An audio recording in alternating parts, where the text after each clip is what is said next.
The new housing strategy, together with the Localism Act and directions to the regulator, mark a revolution. Gone are the targets we've had in previous years for house building and for performance. Gone is consumer regulation, so it's an entirely new world. Will that unleash and invigorate the sector, or will it lead to indolence and confusion? Who knows? The early signs are quite worrying. Affordable house building has ground to a complete standstill, and that's a very big deal. As the housing strategy says, house building is an important part of the economy, and if we're not building, we're not growing the economy, we're not competing in international markets. It's great that the housing strategy accepts that house building creates jobs and is generally good for the British economy. So there's lots in there about getting us building again just as well, because affordable house building ground to a complete halt in the first year of the coalition. What have we got? We've got incentives for public bodies to release land, we've got subsidies to house builders, we have a whole range of measures to encourage affordable house building and renting. Will it work?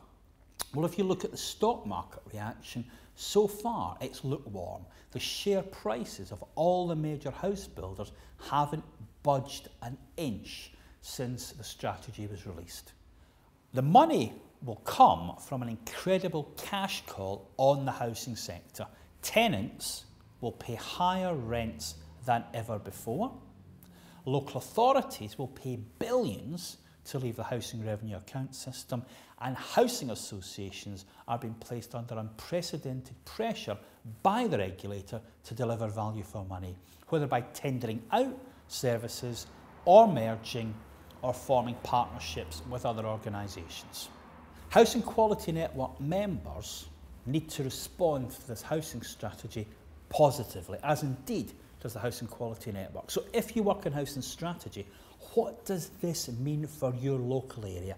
Can you take the national housing strategy and work out what it will do in your local area? How many homes will be built and by whom and at what price point? Will you, for example, be interested in exploring the Garden City suburbs idea that the Policy Exchange has suggested for places as diverse as London, Bristol, Glasgow, Newcastle and Manchester?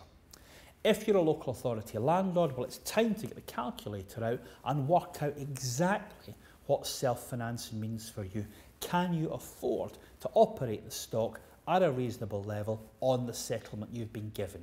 For housing association landlords, where are the efficiency gains coming from, and can the tenants afford the higher rents? For everybody, and tenants in particular, let's get tenant scrutiny right. It'll be difficult, there's no bogeyman from the outside knocking on the door of the landlord, and the landlord will have less resources than ever before. But tenant scrutiny from our work is already really paying dividends and really driving up services.